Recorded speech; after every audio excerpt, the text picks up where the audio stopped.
que están en este lugar y gracias por las que aún se han de añadir, Señor. Te damos gracias, Padre, por estos días, confiando, mi Rey, en que tú continuarás trabajando con cada uno de nosotros, mi Rey.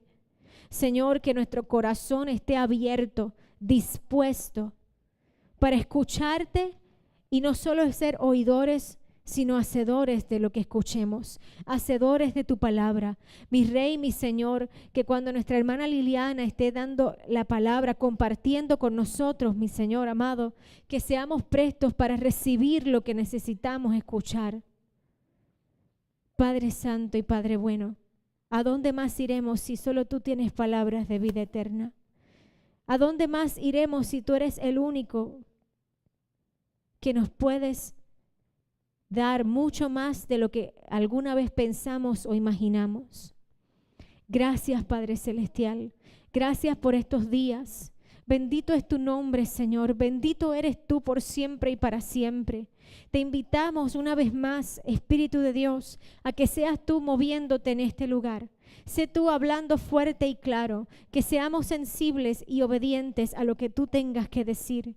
Señor, guárdanos mientras estemos en este lugar. Envía a tus ángeles que acampen en este lugar, Señor amado, que nos rodeen, que nos guarden de día y de noche. Así mismo, como estuviste con el pueblo en el desierto, que todos, Señor amado, y cada uno de estos días entremos en la paz y el orden, el shalom que viene de ti, Señor, confiados en que tu ángel es quien acampa alrededor de aquellos que te temen y nos cuidas y nos defiendes.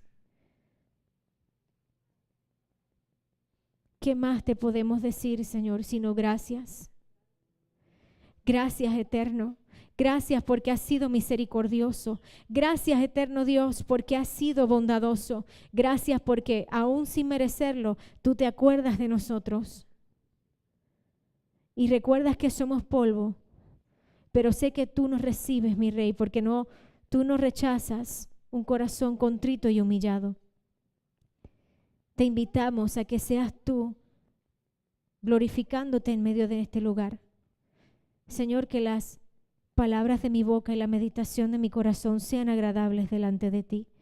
Que asimismo con cada uno de nosotros, mi Rey, que cada conversación que tengamos sea para edificación, para regocijo, para restauración, para sanidad.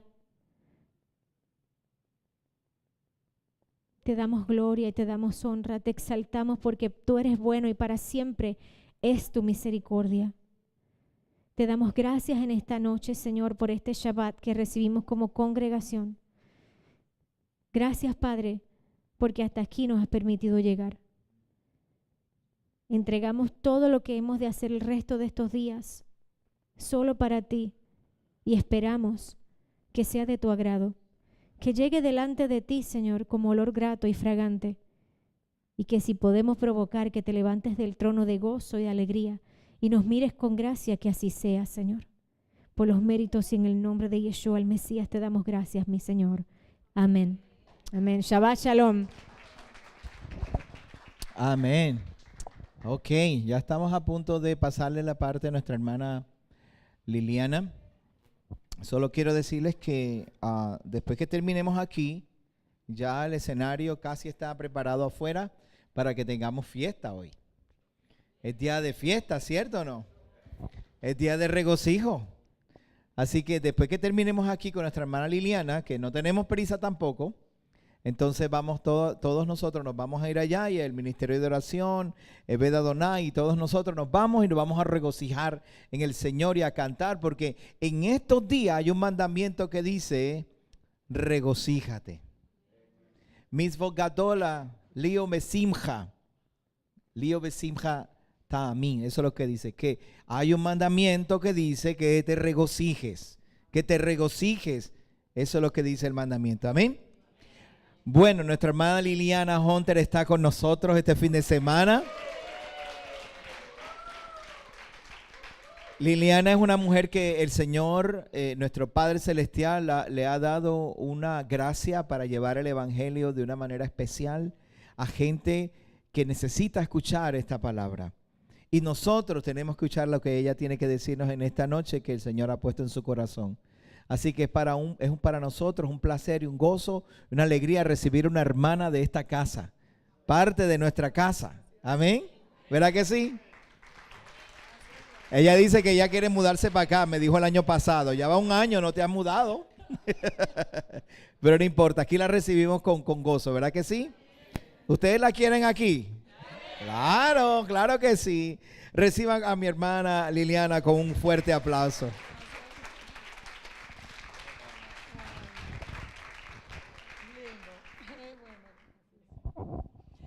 Pues el gozo es para mí. Les digo que ustedes no saben lo feliz que me siento de volver a estar aquí con ustedes. El año pasado tuvimos un Sukkot también maravilloso, así que fue un gozo muy grande también para mi hija, que lo disfrutó tanto el año pasado también. Entonces, pasar este tiempo con ustedes y tener el privilegio de compartir la palabra, para mí es un motivo de agradecimiento inmenso con el Eterno. El Eterno es el único que nos da a nosotros esa oportunidad en su misericordia, en su amor, porque nada hemos hecho nosotros para merecer el privilegio de llevar su palabra. Yo los quiero invitar en esta noche a que veamos un tema, por un lado, digamos que muy polémico, por otro lado, un tema con el que yo quiero aclarar muchas digamos, con muchas malas interpretaciones que hoy por hoy se están filtrando y que que están llevando a muchísimas personas de las raíces hebreas a negar a Yeshua. Y este es uno de los temas que en este momento se están poniendo de moda. Así que yo quiero con este tema varias cosas. Primero, que nosotros veamos el contexto de una profecía que les aseguro que muy pocas veces o nunca lo vimos antes.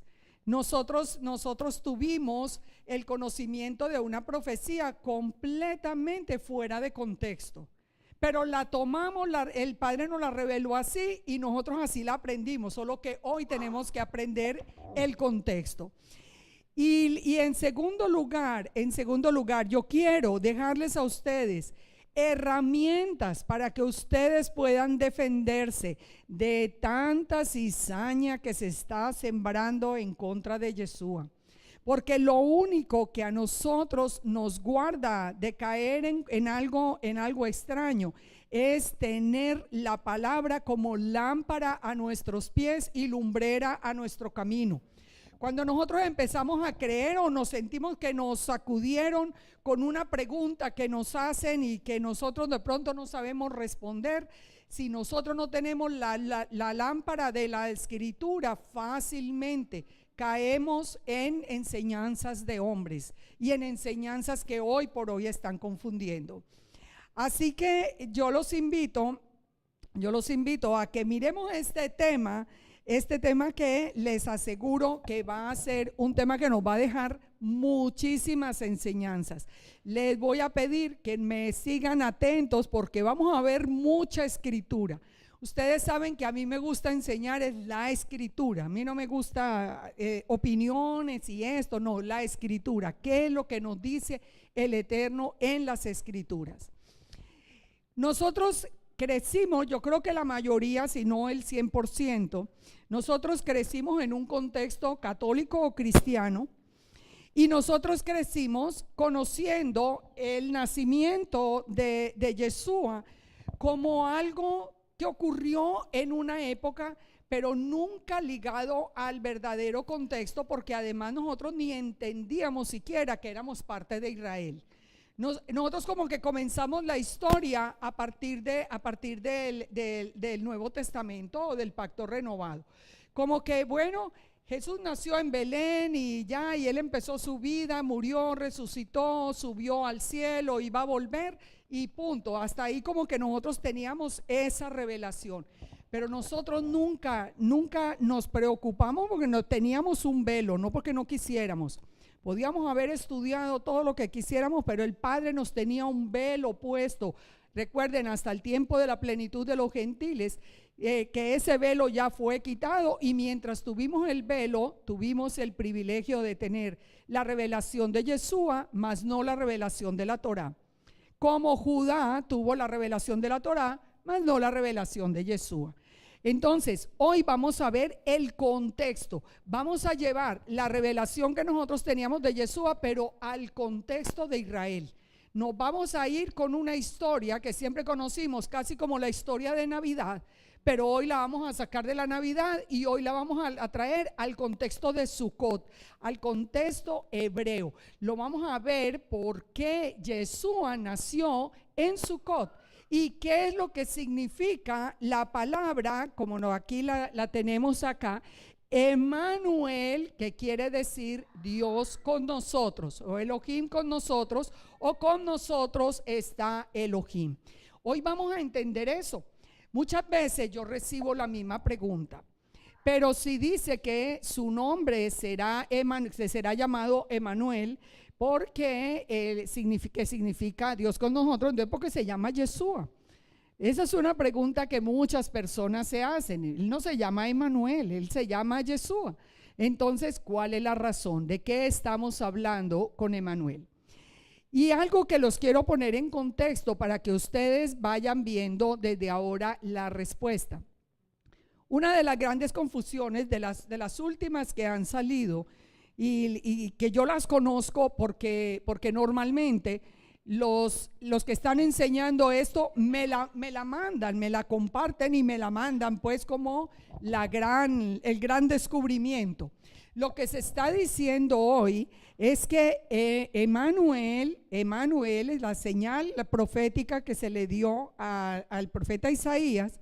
Era un hijo de Isaías, un hijo del profeta Isaías, y no hacía referencia a Yeshua. Yo no sé si ustedes ya han escuchado de eso. Si no lo han escuchado, lo van a escuchar muy rapidito, porque eso se está regando como pólvora, que dice que Emmanuel era un hijo de Isaías y no una referencia al Mesías. Y hoy vamos a ver algo que es muy, muy estremecedor. Cuando leamos el contexto, vamos a ver que puede ser posible que sea un hijo de Isaías. Pero vamos a ver de qué es lo que nos está hablando la palabra. No vayan a creer que eso es tan loco como se dice, pero tampoco es verdad. No es tan loco y es fácil de confundir, pero tampoco es verdad, y necesitamos la escritura para que podamos tener una base firme. Lo que vamos a ver hoy. Por eso les digo, vamos a poner todo el sentido, porque vamos a aprender el contexto de la profecía de Isaías. Mateo 1:18 nos dice: el nacimiento de Yeshua fue así. Estando desposada Miriam, su madre, con José, antes que se juntasen, se halló que había concebido del Espíritu Santo.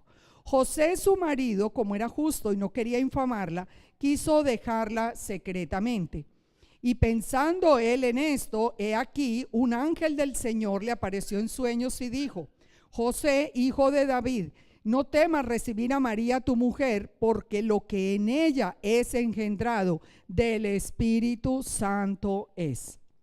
Aquí nosotros encontramos una primera cosa que está siendo muy discutida, que inclusive han salido versiones nuevas de las escrituras tratando de cambiar todas estas palabras para podernos hacer una afirmación que de ninguna manera es cierta, ni por el Tanakh ni por el pacto renovado. Y es que hoy se está buscando a través de nuevas traducciones, se está buscando que la gente crea y entienda que Yeshua era hijo biológico de José y de Miriam. Y esto también es otra enseñanza falsa que se ha extendido, o sea que él era un hombre común y corriente. Él era un hombre común, un hombre hijo de hombre y de mujer, es un hombre común. Entonces, eso es lo que nos dice la escritura, primera cosa que nosotros vamos encontrando. La escritura es muy clara y partimos del verso más conocido, pero la escritura es muy clara para decirnos que José no tuvo ninguna participación en el nacimiento de Yeshua. Es más, la misma Miriam no tuvo ninguna participación tampoco desde el punto de vista de su ADN. Y eso lo sabemos nosotros y hoy lo podemos entender conociendo los procesos del alquiler de vientres. Ustedes saben, una persona que hoy no puede tener un hijo puede recibir en su vientre ya un óvulo fecundado. Esa mujer sigue el proceso de gestación, esa mujer da a luz, pero ese niño no tiene nada del ADN de la mujer que prestó su vientre, sino que tiene el ADN de la pareja que lo concibió. Nosotros hoy lo entendemos, la ciencia nos permite entender qué fue lo que pasó. Aquí nos dice muy claro, lo que en ella es engendrado, le dijo el ángel, del espíritu, del Rúa de santidad es. Es decir, él es un ser diferente, él se va a hacer hombre, él va a tener una naturaleza divina, pero María fue escogida, digamos, como un vientre alquilado, porque no hubo la participación de José. José dice acá que era justo, no quería infamarla. José sabía que ellos no habían tenido ninguna relación sexual, así que él no podía ser ese hijo de él. Ahora, sigue diciendo el Mateo, dice, y dará a luz un hijo y llamará su nombre Yeshua, porque él salvará a su pueblo de los pecados. Fíjense, el nombre de Yeshua, ¿qué significa? El nombre de Yeshua significa salvación. Nosotros no tenemos que buscarle más, que si se dice así, que si se dice para acá, que si le ponen, que si le quitan. Mire, él salvará. Él salvará. Ese niño que estaba naciendo iba a recibir el nombre de Yeshua, porque él salvará, y Yeshua en hebreo es la palabra salvación. Todo esto aconteció para que se cumpliese lo dicho por el Señor por medio del profeta, cuando dijo: he aquí que la Virgen concebirá y dará a luz un hijo, y llamará su nombre Emmanuel, que traducido es Dios con nosotros. Otro punto que han cuestionado muchísimo, pero que no hay una razón, y yo espero que al final, cuando entremos en la parte hebrea, nosotros veamos que no hay razón para cuestionar lo que la palabra nos dice y lo que nos fue revelado por el Eterno. Porque, ¿saben una de las cosas más tristes? Que a nosotros, el plan del Eterno es claro.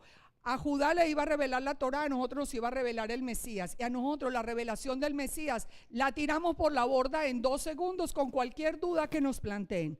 Ahí mismo, ay, sí, no, eso es imposible, no, ¿qué tal? Y ahí mismo, no, a nosotros recibimos una revelación que está perfectamente sustentada en la Escritura.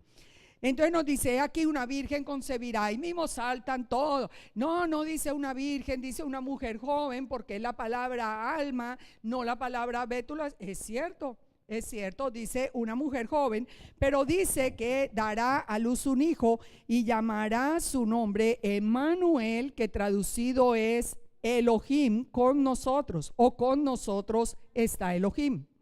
Esto es muy importante porque eso nos define otro de los puntos claves en el acercamiento a Yeshua ahora, que es precisamente si Yeshua es de naturaleza divina o no.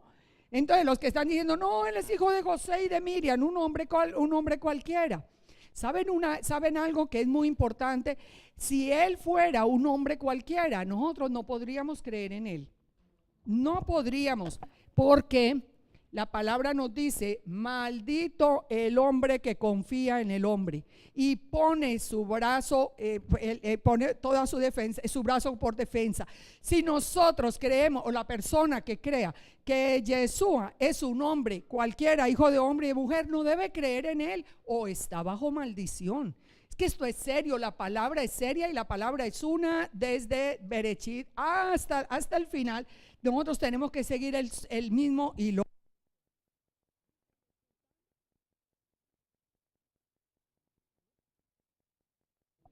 Ya. Y despertando José del sueño, hizo como el ángel del Señor le había mandado y recibió a su mujer, pero no la conoció hasta que dio a luz a su hijo primogénito y le puso por nombre Yeshua. No la conoció, que sabemos lo que significa el verbo en hebreo, no la conoció hasta que dio a luz. Ahora, entonces vamos a mirar la profecía. Y vamos a ver de qué se trata ese anuncio de que él sería llamado Immanuel, que quiere decir Elohim con nosotros. Vamos a ver el contexto, porque esto sí de verdad, esa es una crítica, digamos, aceptable. Es una crítica fácil de tomar cuando le dicen a uno, oiga, un momentico, pero es que esa frase de la señal de Emmanuel, él está en medio de unos versos que no tienen mucho sentido. Es como si hubiéramos sacado ese verso así a la fuerza del texto y lo hubiéramos aplicado en el nuevo pacto. Ahora, vamos a mirar entonces el contexto. Vamos a mirar todo el contexto. Isaías 7:1. Miren lo que nos dice. Aconteció en los días de Acaz, hijo de Jotam, hijo de Usías, rey de Judá, que Rezín, rey de Siria, y Peca, hijo de Remalías, rey de Israel, subieron contra Israel para combatirla, pero no la pudieron tomar. Primera cosa que encontramos acá. ¿Qué es lo que nosotros estamos viendo en ese versículo 1? Nosotros ya vemos las dos casas de Israel divididas. Está el rey de Judá temeroso porque el rey de Israel se unió al rey de Siria y a Peca, el hijo de Remalías, para atacar a Judá. O sea, aquí en este capítulo 7 nosotros encontramos ya las dos casas completamente divididas, pero todavía la casa de Israel no ha perdido su identidad. Y esto es muy importante a la hora de analizar ese versículo. Y vino la nueva a la casa de David diciendo, Siria se ha confederado con Efraín. Recuerden que Efraín quiere decir fructífero. Ahora, vamos aprendiendo cosas, vamos aprendiendo detalles. El versículo 1 nos habla del rey de Israel, de la casa de Israel. El versículo 2 nos dice que Siria se unió a Efraín. La casa de José, la casa de Israel y Efraín son sinónimos en las escrituras. Nos están hablando de la misma casa de Israel. Entonces nos dice, y se le estremeció, vino al rey de Judá la noticia, y se le estremeció el corazón y el corazón de su pueblo, como se estremecen los árboles del monte a causa del viento. O sea, el rey de Judá tuvo mucho temor porque él pensó en su corazón que la unión de esos tres reyes podría terminar con él. Entonces dijo el Eterno a Isaías, sal ahora al encuentro de Acaz, tú y Sear-Jasub, tu hijo, al extremo del acueducto del estanque de arriba, en el camino de la heredad del lavador. ¿Por qué sale este hijo de Isaías aquí? Vamos a ver la primera cosa, la primera parte muy importante de esta profecía. ¿Quién es Sear-Jasub? Sear-Jasub significa un remanente regresará. O sea, lo que el Padre nos está diciendo con los hijos de Isaías es una profecía acerca de Israel. Entonces él le dice, vaya con el remanente que regresará, con el hijo que se llama Sear-Jasub, que significa un remanente regresará. Ese es el nombre simbólico del hijo. Y dile, guarda y repósate, no temas, no se turbe tu corazón a causa de estos dos cabos de tizón que humean por el ardor de la ira de Rezín y de Siria y del hijo de Remalías. Ha acordado con maligno consejo contra ti el sirio, con Efraín y con el hijo de Remalías, diciendo, vamos contra Judá y aterroricémosla, y repartamos entre nosotros y pongamos en medio de ella por rey al hijo de Tabeel. Fíjense, ellos ya traían el rey listo para ponerlo en Judá. Ellos ya traían el rey listo porque ellos pensaban que iban a destruir la casa de David. Por tanto, Yahweh el Señor dice así, no subsistirá ni será. Primera parte de la palabra del Eterno, muy, muy importante. Le dice, nunca sucederá que Judá deje de ser la casa que sea una de las dos casas de Israel. Nunca sucederá que ataquen a Judá y lo hagan desaparecer. Nosotros estamos al final de los tiempos, estamos en el 2017 y lo hemos visto. El mundo ha perseguido a Judá como ha querido, yo no tengo que entrar en la historia, y nunca lo ha podido destruir, porque nosotros tenemos un Elohim poderoso, que lo que dice se cumple, así es. Y dice, por tanto, Yahweh el Señor le dijo, nunca sucederá, nunca subsistirá, porque la cabeza de Siria es Damasco, la cabeza de Damasco Resín. Y oigan esta profecía, y dentro de 75 años Efraín será quebrantado hasta dejar de ser un pueblo. ¿Qué fue lo que sucedió después en este tiempo de Isaías? En el tiempo de Isaías ambas casas fueron atacadas. Judá fue llevada cautiva a Babilonia, pero la casa de Israel fue llevada cautiva por Asiria, y la casa de Judá sí logró devolverse otra vez, nunca perdió la identidad, aunque estuvo en Babilonia, nunca perdió la identidad, regresaron a Israel, pero no sucedió lo mismo con la casa de Israel o con Efraín. Efraín o la casa de Israel sí dejó de ser un pueblo hasta hoy, nunca más. Esta profecía se cumplió también literalmente. El Eterno dijo, dentro de 75 años Efraín será quebrantado hasta dejar de ser pueblo. Él quiso venir contra Judá, y es una de las razones por las que precisamente el Eterno lo quitó de ser un pueblo, hizo que perdieran la identidad hasta el día de hoy. Y la cabeza de Efraín y Samaria, y la cabeza de Samaria el hijo de Remalías. Y dice, si vosotros no creyereis, de cierto que no permaneceréis. Una advertencia muy clara.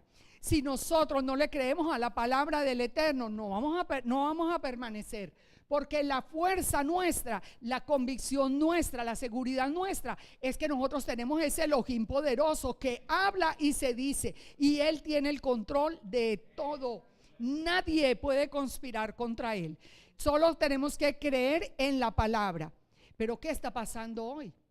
Ustedes nos encuentran por las redes y por todas partes con miles de mensajes en contra de la palabra. No, es que ya no se puede creer en las traducciones, es que eso es mentira, es que están adulteradas. ¿Qué es lo que el enemigo está haciendo? Que nosotros perdamos la confianza en la palabra, porque si nosotros no creemos, no permaneceremos. El que deja la palabra, el que empieza a creer que la palabra está adulterada y todo esto, no permanece. Rapidito está dejando a Yeshua, rapidito está por fuera del plan del Eterno. Mire, traducciones hay todas las que quieran, unas más claras, otras menos claras, lo que quieran, pero igual es la palabra del Eterno que nosotros la estamos viendo cumplida. Ahora fíjense lo que sigue diciendo. Habló también Yahweh a Acaz diciendo, pide para ti una señal de Yahweh, demandándola, ya sea de abajo, en lo profundo o de arriba. Y le respondió Acaz, no pediré y no tentaré a Yahweh. ¿Qué era la señal que el Eterno le dijo a Acaz que pidiera? La señal que le confirmaría que Judá jamás desaparecería, que nadie podría atacar a Judá y destruirlo. Entonces el Eterno le dice a Acaz, no tenga miedo que nunca va a suceder eso con Judá. Pídame una señal y yo le voy a dar una señal. ¿De qué? Del plan que él tiene para Israel. Y respondió Acaz, no, yo no voy a pedir ninguna señal. Dijo entonces Isaías, oíd ahora, casa de David. Recuerden, casa de David es la casa de Judá. Casa de David es la casa de Judá. Cuando empiezan con las preguntas, ay, pero si era que Miriam era de la casa de Judá, y será que Yeshua sí pertenece a la casa de David, si es descendiente de David. Sí, sí es descendiente de David. La casa de Judá es la que es llamada en la escritura casa de David, y los dos eran de la casa de Judá, así que los dos eran de la casa de David, no se dejen embolatar con eso. Oíd ahora, casa de David, os es poco el ser molesto a los hombres, sino que también lo seáis a mi Dios. Por tanto, dice, el Señor mismo les va a dar la señal. Ya le dice, bueno, entonces yo soy el que les voy a dar la señal a ustedes, la señal de lo que va a ocurrir con Israel.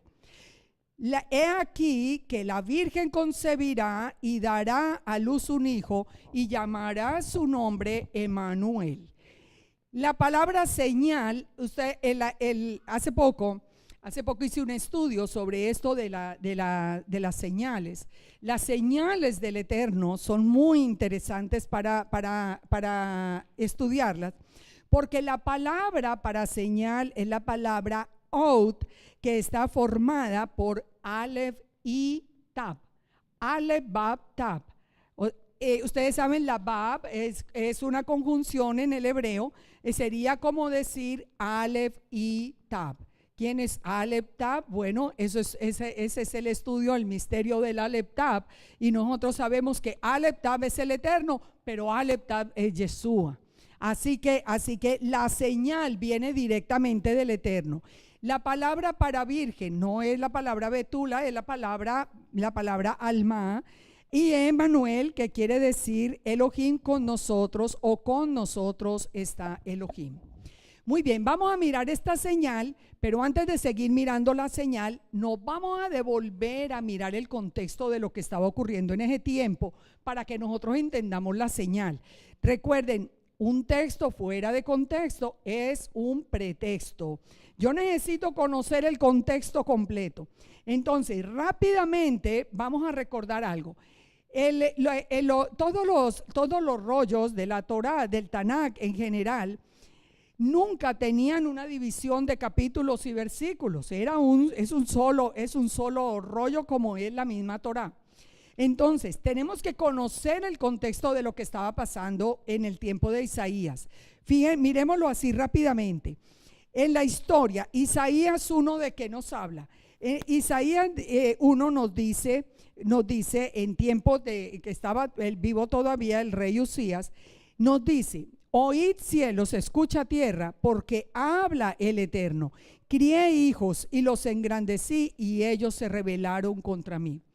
El Isaías 1 nos está diciendo de principio a fin la queja que el Eterno tiene con Israel. Israel en ese tiempo, en este momento de Isaías 1, Israel está todavía unido.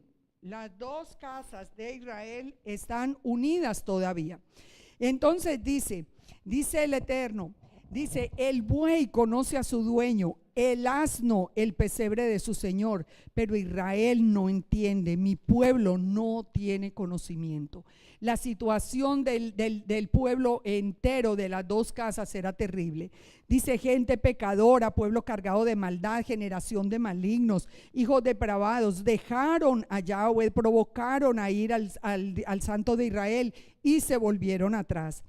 Por eso el Eterno les dice: vuestras lunas nuevas, vuestras fiestas, todos los sacrificios me tienen hastiado, porque ustedes están llenos de pecado.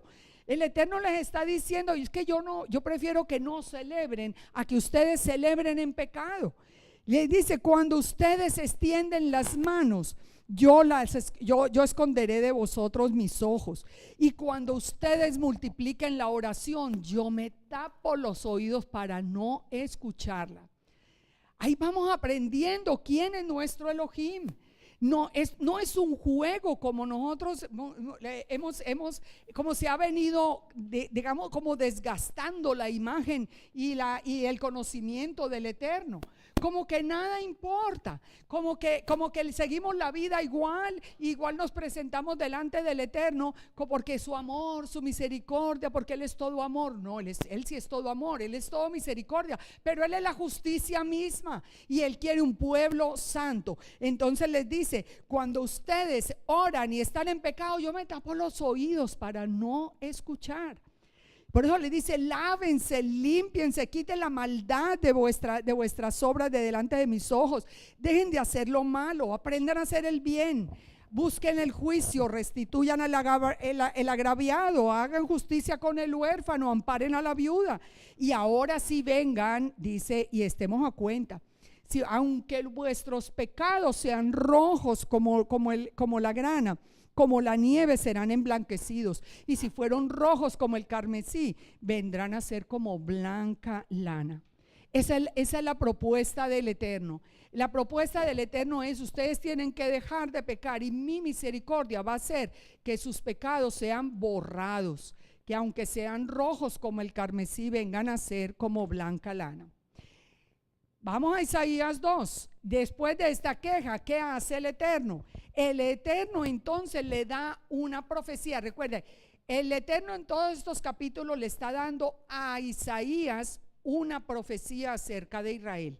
Entonces le está diciendo: bueno, primero, la situación de ustedes es terrible, están en pecado.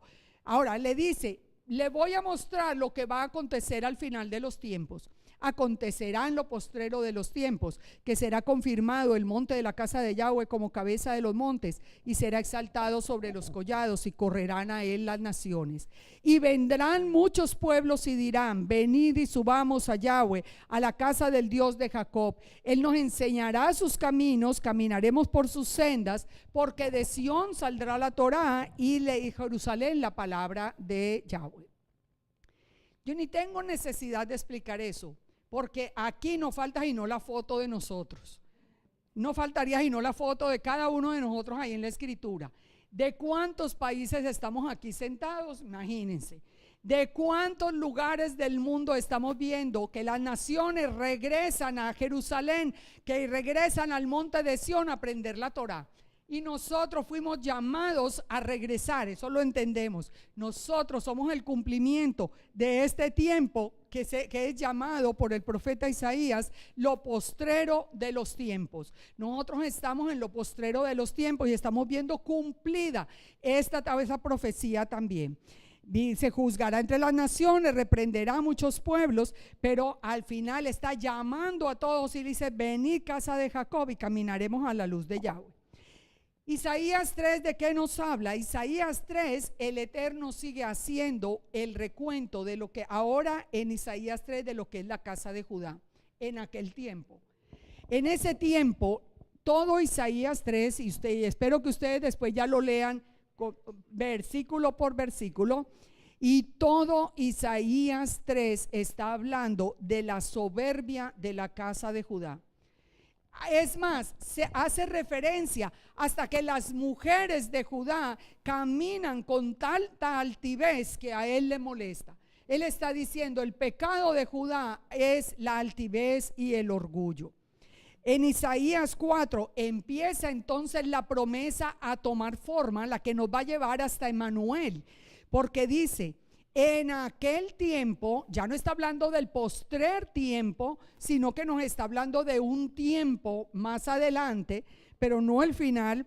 Dice: en aquel tiempo el renuevo de Yahweh será para hermosura y gloria, y el fruto de la tierra para grandeza y honra a los sobrevivientes de Israel. ¿Quién es el renuevo de Yahweh? Cuando nosotros lo vemos en hebreo lo entendemos más fácil, porque nos dice que es el Semac, que es el Mesías. El Mesías, el Mesías es llamado acá en la promesa que el Eterno está haciendo. Dice que Él enviará su renuevo para que sea hermosura y gloria. Y acontecerá que lo que quedara en Sión y lo que fuera dejado en Jerusalén será llamado santo, y todo lo que en Jerusalén estén registrados entre los vivientes. ¿Cuándo? Cuando el Señor lave las inmundicias de las hijas de Sión y limpie la sangre de Jerusalén, que de en medio de ella, con espíritu de juicio y con espíritu de devastación. Y creará Yahweh sobre toda la morada del monte de Sión y sobre los lugares de sus convocaciones nube y oscuridad de día, y de noche resplandor de fuego que eche llamas. Fíjense esto. En otras palabras, que le está diciendo: como ustedes están en pecado, yo voy a mandar mi renuevo. Ese renuevo va a limpiar el pecado de Israel, va a lavar el pecado de Israel. Y después de que lo lave, ese renuevo va a ser, como dice en hebreo, cuando dice: habrá un abrigo para sombra contra el calor del día, dice: y será una sucá para sombra del calor del día. Esto es importante. Yeshua nació en Sucot, pero nació por una razón, porque inclusive muchas personas que se cuestionan por qué no nació en Pesa, que es como más relacionado con él, precisamente porque el renuevo de Yahweh viene a ser una suká sobre nosotros. Cuando se había dado este fenómeno de que esa suká, esa cobertura del Eterno, fuera nube en el día y fuego en la noche, cuando el pueblo fue sacado de Egipto. En el desierto, nosotros estamos en un desierto. Lo que nos está diciendo es, cuando nosotros caminamos con el renuevo de Yahweh, Él es nuestra protección. En la noche será como columna de fuego, en el día será como una sombra contra el calor. Esto entonces ocurrió precisamente allí. En fin, miremos, en Éxodo 25:8, la palabra nos dice el Eterno: harán un santuario para mí y habitaré en medio de ellos. Entonces, cuando el Eterno coloca la columna de nube y la columna de fuego, que era lo que Él quería con la construcción del tabernáculo, que es donde aparecen, habitar en medio del pueblo. Emmanuel es Dios con nosotros. Cuando el pueblo salió de Egipto, el Eterno estaba en medio del pueblo. Él estaba allí, Él estaba en el lugar santísimo, Él estaba allí como columna de fuego, Él estaba allí como sombra para el día. Dice, serán un santuario. Un santuario, aquí es la palabra Mikdash, que es un santuario, pero que también significa tabernáculo o templo. Tabernáculo nos está hablando de Dios con nosotros, porque Él está guardando su pueblo, Él quiere habitar en medio del pueblo.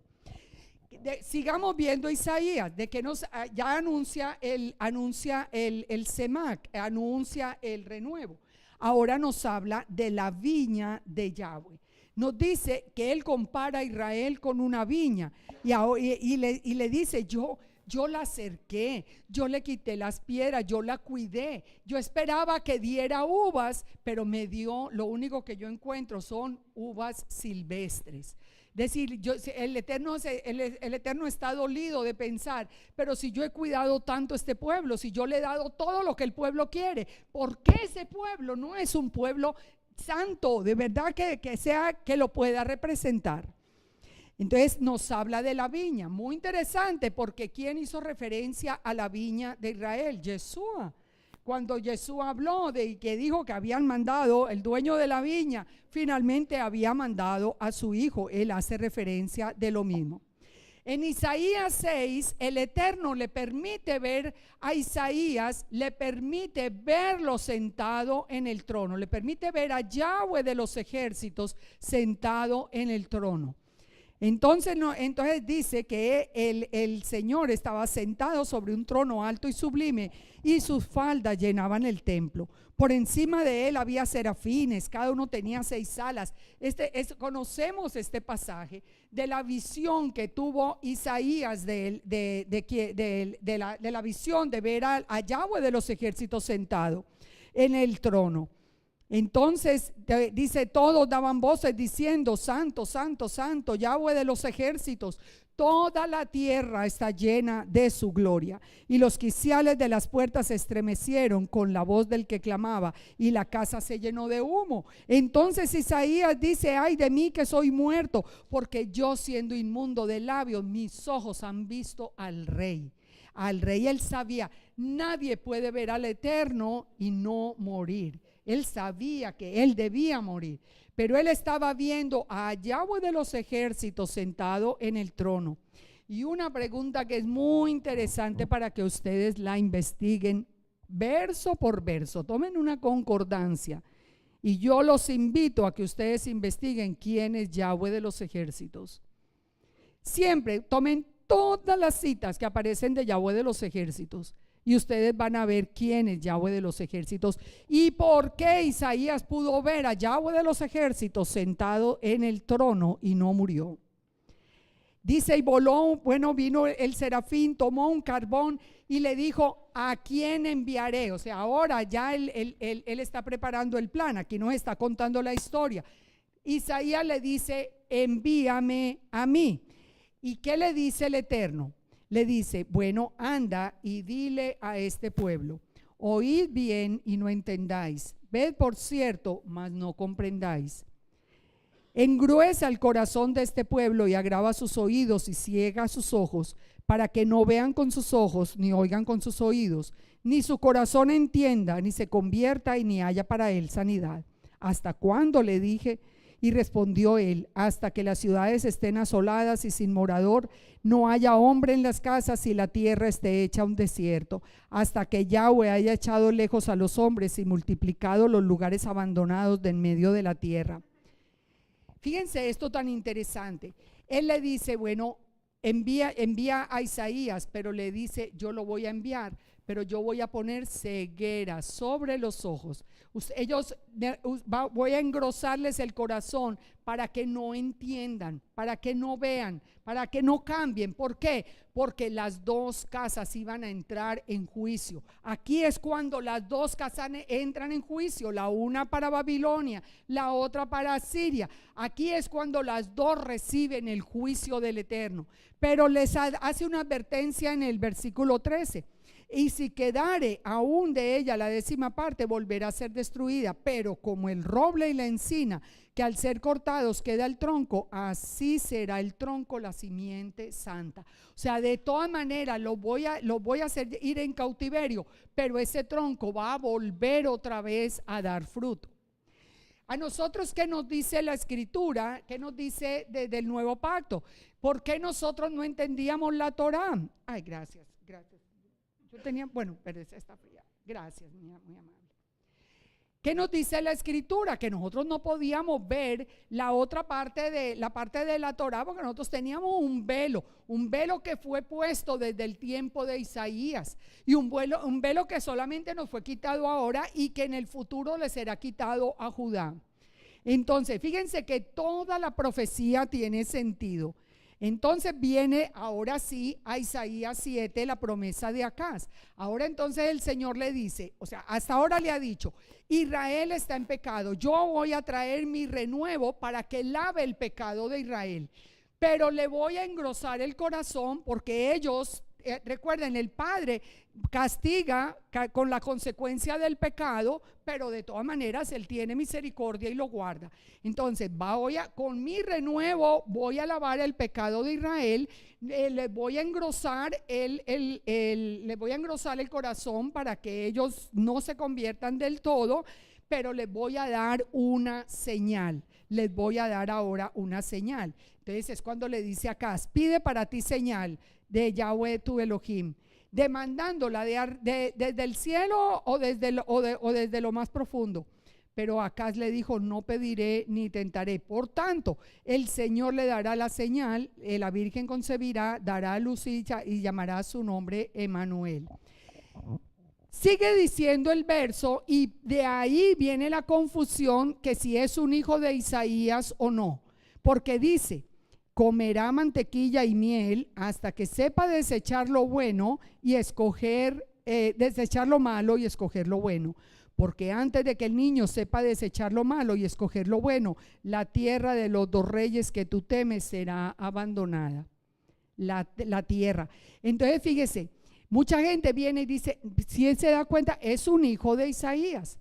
Y pudiera ser, aunque les digo, he investigado por donde ustedes no se imaginan en todo lo que es literatura judía. No estoy hablando de creyentes en Yeshua, sino de pura literatura judía, que nos dice acerca de los hijos de Isaías.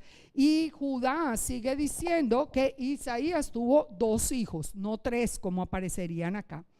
Pero la confusión viene de dónde, que el Eterno le da la señal con el nombre de Emmanuel, pero le da unas características que corresponden al tiempo de Isaías, no al tiempo del nacimiento de Yeshua. ¿Están conmigo en eso? Vamos claros, porque dice, porque antes de que el niño sepa desechar lo malo y escoger lo bueno, la tierra de los dos reyes, recuerde que le está diciendo que las dos casas van a ser zarandeadas bien fuerte, van a ser abandonadas, la tierra va a ser abandonada. Dice, Yahweh hará venir sobre ti, sobre tu pueblo y sobre la casa de tu padre días cuales nunca vinieron desde el día en que Efraín se apartó de Judá, esto es al rey de Asiria. Y acontecerá que en aquel día silbará el Eterno a la mosca que está en el fin de los ríos de Egipto y a la abeja que está en la tierra de Asiria. Y aquí nos está hablando del juicio a las dos casas. Entonces fíjense, sí es tenemos que reconocer que ese versículo, que siempre se lo hemos puesto directamente a Yeshua, sí tiene un contexto confuso, porque nos está hablando como si fuera de verdad un hijo de Isaías. Pero recuerden, es la señal del Eterno. No importa si fuera un hijo de Isaías, porque qué es lo que el Eterno le está diciendo a Isaías. Ya vimos el primer hijo que se llamaba, ese remanente regresará. Ahora, digamos que es un segundo, se va a llamar Emmanuel, o sea que Dios viene con nosotros, y aquí vamos a entrar a ver el tercer hijo de Isaías, pero dentro del contexto histórico de lo que estaba pasando. Entonces le dice el Eterno en el capítulo 8, me dijo Yahweh le dice al profeta Isaías: toma una tabla grande y escribe con caracteres legibles tocante a Maher Salal Hasbaz, que quiere decir: ya viene la destrucción, ya están aquí los ladrones. Es como lo traduce la concordancia. Y junté conmigo testigos fieles al sacerdote Urías y a Zacarías, hijo de Jeberequías, y me llegué a la profetisa. Entonces aquí sí dice Isaías que se llegó a su esposa, que entre otras cosas la nombra la profetisa, y la cual concibió y dio a luz un hijo, y dijo Yahweh: ponle por nombre Maher Salal Hasbaz, porque antes de que el niño sepa decir padre mío y madre mía, será quitada la riqueza de Damasco. Entonces fíjense, les vuelvo a decir, ¿qué importa si Emmanuel fue o no un hijo de Isaías? Si lo que el Eterno está haciendo con los tres hijos de Isaías es darle una profecía a Israel, como lo va a decir el mismo profeta. Ustedes recuerdan el libro del profeta Oseas, es lo mismo. El Eterno le dice al profeta Oseas que se consiga una mujer que sea fornicaria, y empieza a dar los nombres de los hijos conforme a la profecía acerca de la casa de Israel. Ahora a todo Israel le está hablando de los nombres que el Eterno le está dando a los hijos de Isaías. ¿Cuál es el plan entonces? Un remanente de Israel regresará. Israel está en pecados, los dos van a ir en cautiverio, pero un remanente de Israel regresará, y el mediador de todo eso, que es la señal de Yahweh, va a ser Elohim con nosotros, el renuevo de Yahweh. Entonces dice: volvió a hablarme diciendo: por cuanto desechó este pueblo las aguas de Siloé que corren mansamente, y se regocijó con Resini, el hijo de Remalías, he aquí por tanto que el Señor hace subir contra ellos aguas de ríos impetuosas y muchas, esto es, al rey de Asiria con todo su poder. O sea, ya está hablando del juicio, cómo va a venir el juicio a las dos casas. Reuníos pueblos y seréis quebrantados, oíd lo que es de tierras lejanas, seréis quebrantados, disponeos y seréis quebrantados, tomad consejo y será anulado, proferid palabra y no será firme, porque el Eterno está con nosotros. Porque Yahweh me dijo, pónganle atención a esto. Pónganle atención a esto que nos va a unir con una frase muy importante de Apocalipsis. Fíjense esto: porque Yahweh me dijo de esta manera con mano fuerte, y me enseñó que no caminase por el camino de este pueblo, diciendo: no llaméis conspiración a las cosas que este pueblo llama conspiración, no temáis lo que ellos teman, no tengáis miedo. A Yahweh de los ejércitos le está diciendo al profeta, le dice: no se ponga a pensar en todo lo que este pueblo enseña. Le dice: a Yahweh de los ejércitos, a él santificad, y a él, y sea él vuestro temor y sea él vuestro miedo. Entonces Yahweh de los ejércitos será por santuario, pero a las dos casas de Israel será por piedra de tropezar y por tropezadero para caer y por lazo y por red al morador de Jerusalén. Fíjense, yo les hago una pregunta. ¿Cuál ha sido la piedra de tropiezo de Israel? ¿Cuál es la piedra de tropiezo de las dos casas de Israel? Yeshua. ¿Cuál es el eterno problema, la eterna persecución, el eterno enfrentamiento entre la casa de Judá y la casa de Israel? Yeshua. Que Yeshua vino, que no lo creyeron, que lo seguían, que lo criticaban, pero sí, ese fue tropezadero a la casa de Judá. Ya la casa de Israel empezó a creer en Yeshua, pero ya es una piedra de tropiezo. Por eso yo les decía ahora, busquen quién es Yahweh de los ejércitos. La palabra nos dice, así dijo Yahweh, Dios de Israel, y su redentor, Yahweh de los ejércitos. Esa es otra revelación de Isaías. Yahweh, el Dios de Israel, el Elohim de Israel, y su redentor, Yahweh de los ejércitos. Si aquí nos dice que Yahweh de los ejércitos es la piedra de tropiezo a las dos casas de Israel, pero a la vez está hablando de que fue el que vio el profeta sentado en el trono y no murió. Ustedes recuerdan que el profeta Daniel también vio en el trono a Yeshua cuando recibía como el Hijo del Hombre toda autoridad del anciano de días. O sea, no es la primera vez que ocurre que lo ven sentado en el trono. Pero miren esto, y muchos tropezarán entre ellos. Fíjense esta profecía. Le dice, está hablando de santificada Yahweh de los ejércitos. Muchos tropezarán entre ellos y caerán y serán quebrantados y se enredarán y serán apresados. Nosotros estamos viendo hoy cumplido esto. Muchos están tropezando, muchos están cayendo, muchos están enredando, muchos están dejando a Yeshua, están negando a Yeshua. No, eso no existe, eso era una mentira. Eso nos lo enseñaron allá porque eso venía del catolicismo y toda la cosa que. Pero fíjense el versículo 16 que nos da la clave de todo el plan. Ata el testimonio, sella la Torá entre mis discípulos. Ata el testimonio y sella la Torá. ¿Cuál testimonio? ¿Y cuál sello de la Torá? Lo voy a invitar a que veamos Apocalipsis 14:12. ¿Quiénes son los santos de acuerdo a la profecía en los últimos días? Dice, aquí está la paciencia de los santos, los que guardan la Torá y tienen la fe en Yeshua. Y Apocalipsis 12:17 nos dice, y se fue a hacer guerra contra el resto de la descendencia de ella. Los que guardan, ella es quien, Israel, dice, los que guardan la Torá, los mandamientos de Dios y tienen el testimonio de Yeshua.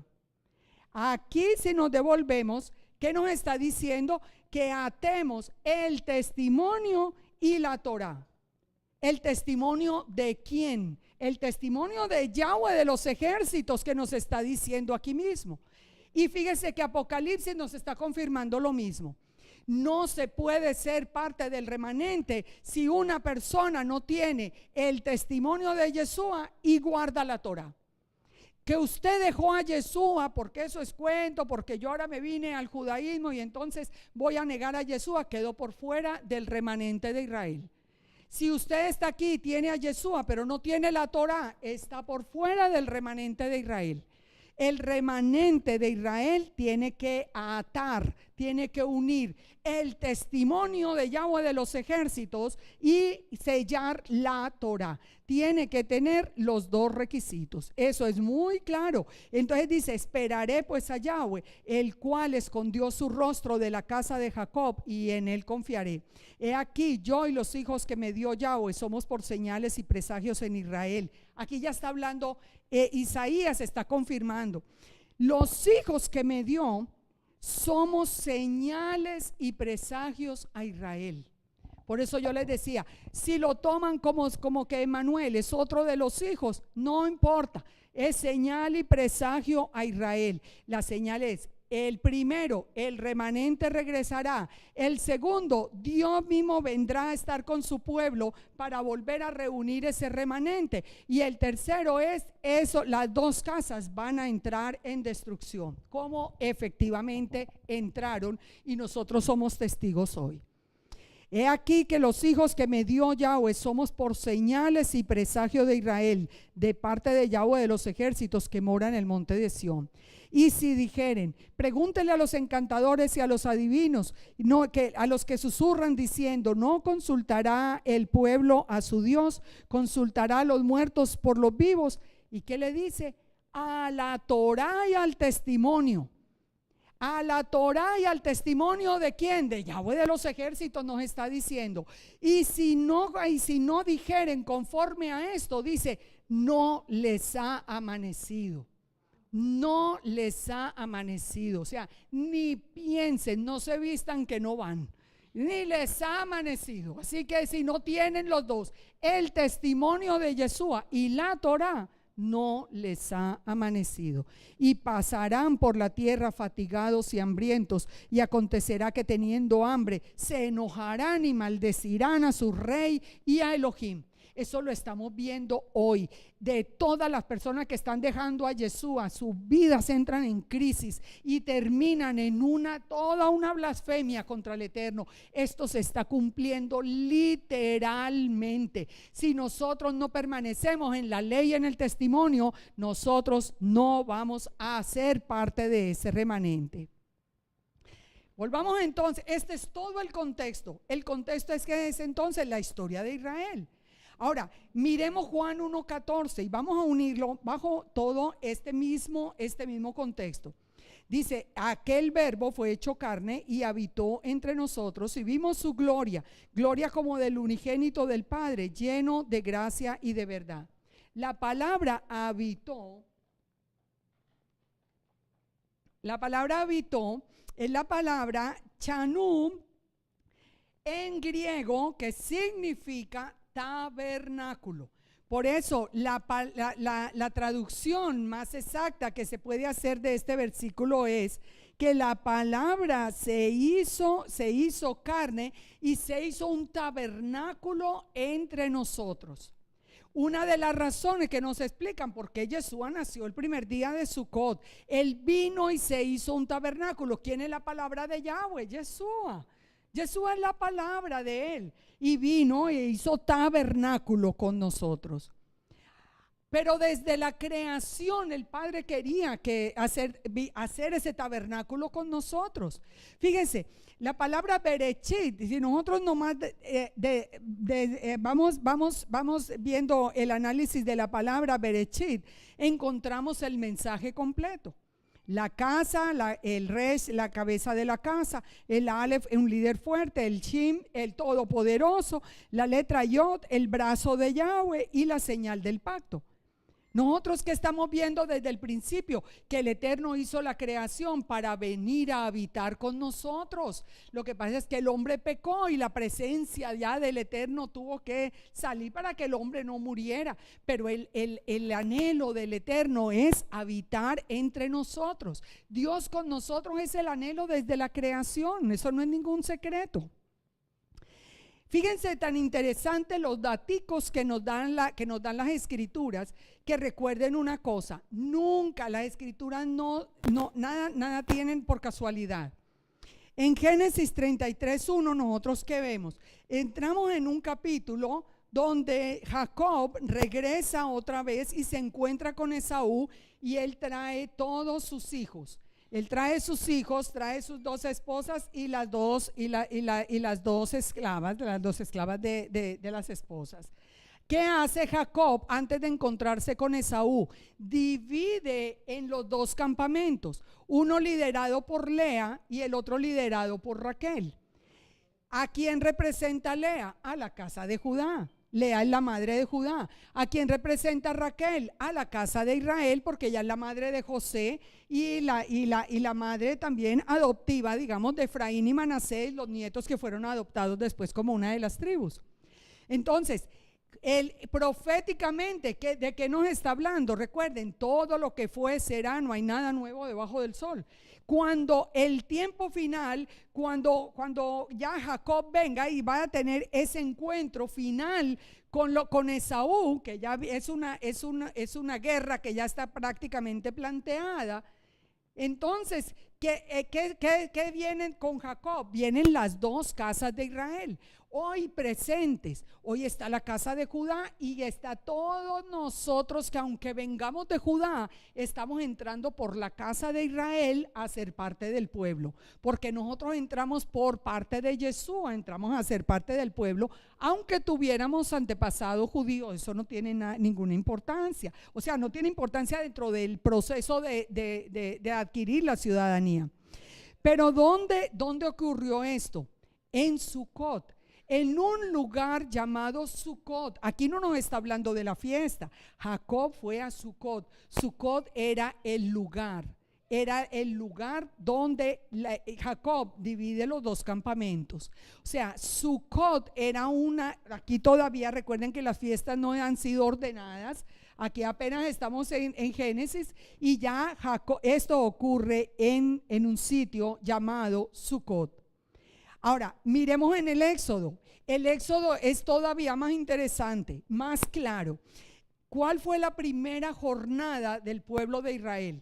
La primera jornada partieron los hijos de Israel de Ramsés a Sucot, al mismo pueblo donde estuvo Jacob antes.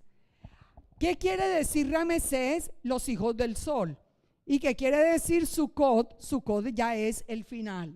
Ya sabemos, es la última fiesta, es el encuentro con el Eterno. Ahora, ¿de qué se trata el plan de Israel? Que nosotros saliéramos de la adoración al sol y viniéramos hasta Sucot. Nosotros estamos hoy celebrando Sucot. ¿Y de dónde salimos? De la adoración al sol. Nosotros veníamos de todas las hostias redondas, de todas las aureolas, de la custodia aquí llena de rayos. Nosotros veníamos de la adoración al sol sin saberlo. Pero ¿cuál es la jornada? Ustedes salen de la adoración al sol y van ¿a dónde? A Sucot. Cuando nosotros estamos aquí sentados hoy disfrutando de la fiesta, nosotros tal vez ni hemos visto lo privilegiados que somos y a dónde estamos situados. Estamos al final, escuchamos el llamado, ya nos quitaron el velo, ya tenemos el testimonio y tenemos la Torá. Somos parte de ese remanente que está al final. Imagínense si nosotros no tenemos que valorar lo que el Eterno ha hecho y toda la historia que nosotros somos testigos. Entonces, en el mismo sitio donde Jacob instaló los dos campamentos, en Sucot, allí fue donde llegó el pueblo de Israel y es donde va a llegar en el futuro, porque en el futuro, ¿de qué nos habla Sucot? Del encuentro con el rey. Nos está hablando de los del tiempo completo, los 7 días de Sucot, nos hablan del encuentro con el rey. ¿Y de qué nos habla el día octavo? De la nueva Jerusalén que viene para nosotros ya iniciar esa vida absolutamente eterna y perfecta con nuestro Elohim.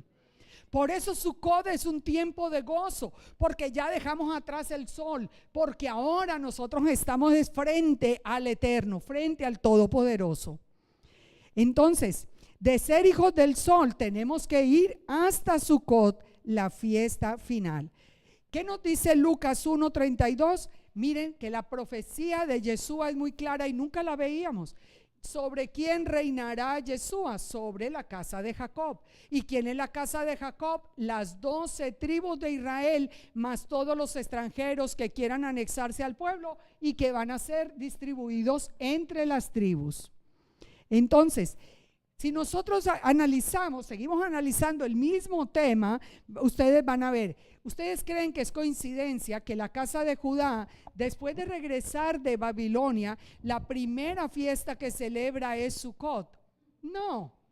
¿De dónde sale? Salieron de la adoración al sol. Babilonia es toda una adoración al sol. ¿Y a dónde vinieron? Vinieron de nuevo a Sucot, a la fiesta de Sucot. En Sucot volvieron a descubrir la Torá. En Sucot ellos vuelven otra vez y con tanto regocijo que dice que lloraban, que no se sabía si lloraban de alegría o que si los gritos eran de alegría o eran de llanto por la emoción de ellos volver a recuperar su Torá y volver a recuperar la fiesta de Sucot. Dice, cantaban, alabando, dando gracias al Eterno, diciendo, porque Él es bueno y para siempre su misericordia sobre Israel. Ellos estaban comprobando que la profecía de Isaías era verdad.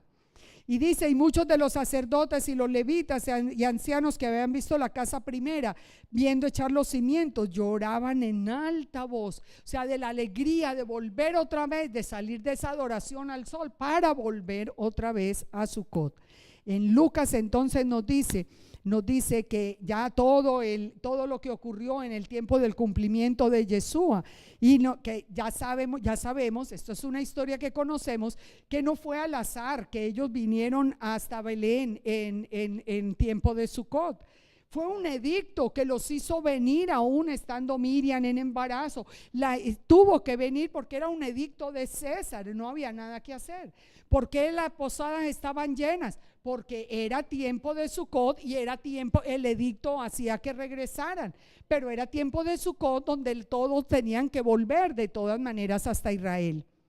Todo es perfecto. ¿Por qué en Belén?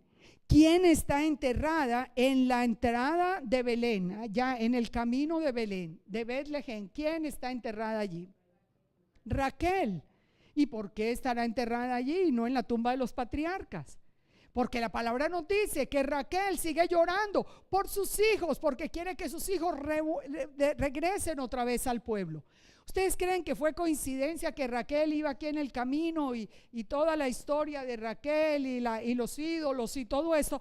¿Y ustedes creen que es coincidencia que precisamente muere y la entierran en la puerta de Betlehem? No, no es coincidencia.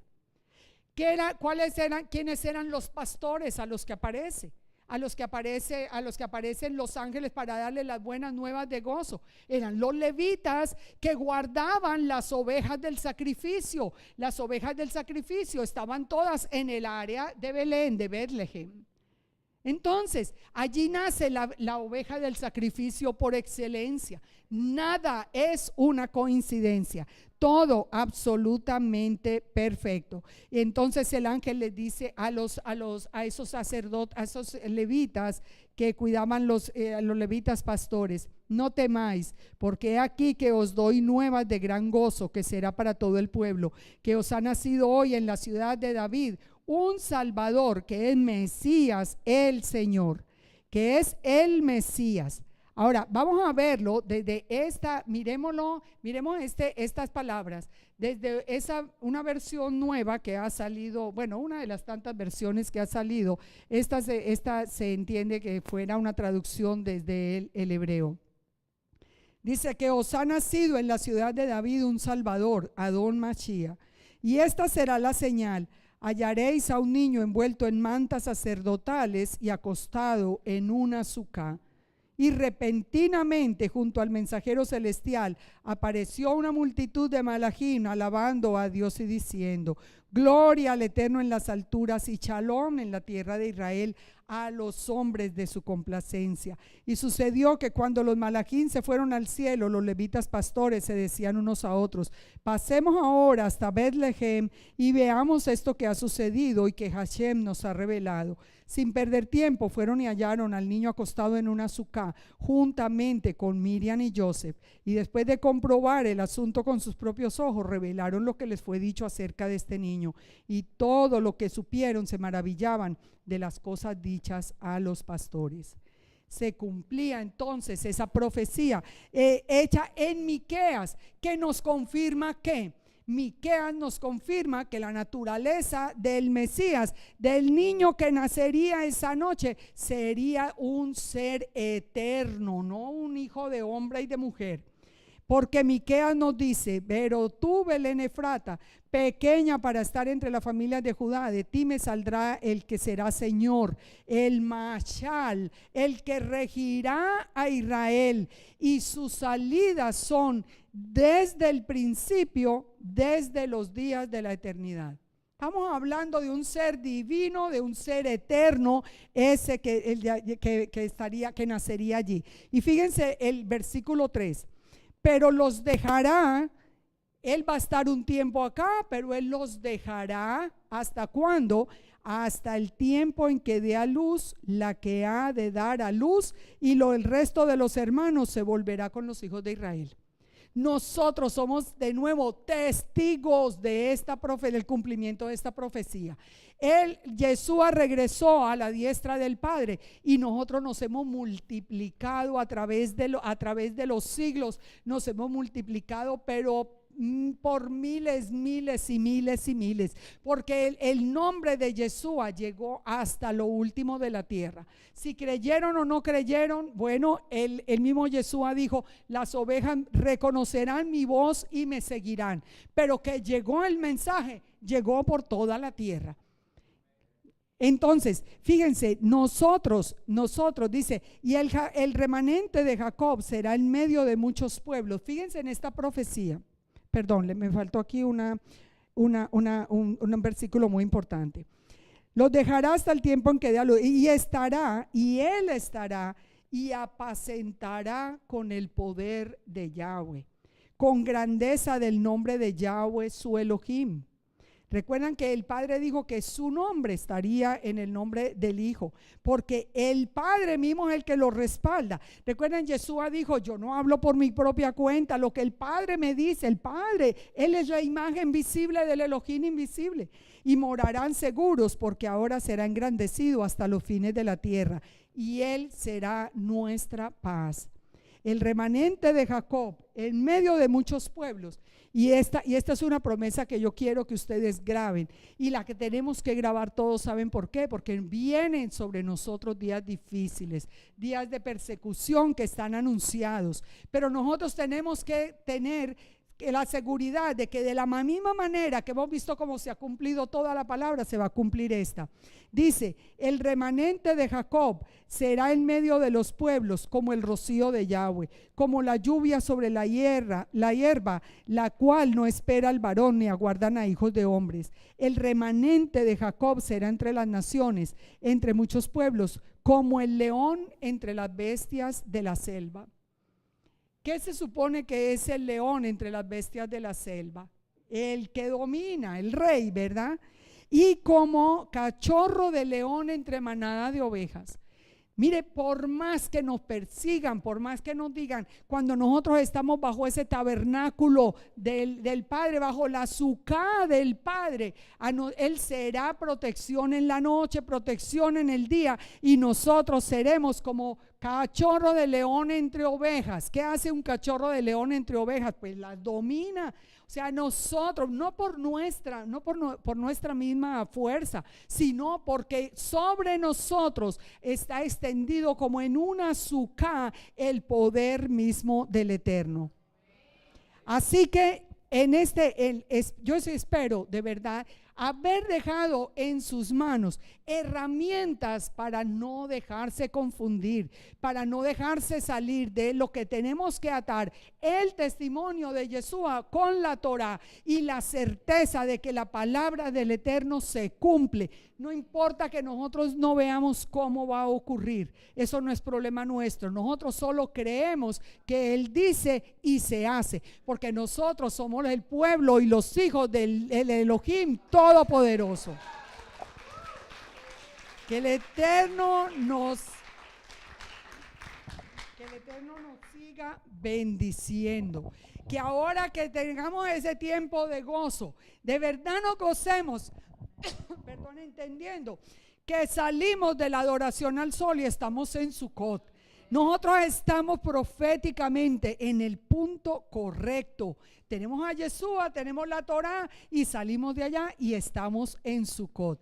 Que el Eterno los bendiga, que nos siga abriendo el entendimiento a toda su palabra y que sobre todo nos dé un corazón que le crea por encima de todo, que no se deje que sacar de la palabra ni a derecha ni a izquierda, porque como le dijo el Eterno a Josué, si haces eso, todo te irá bien. Amén. Bendito sea. Gracias.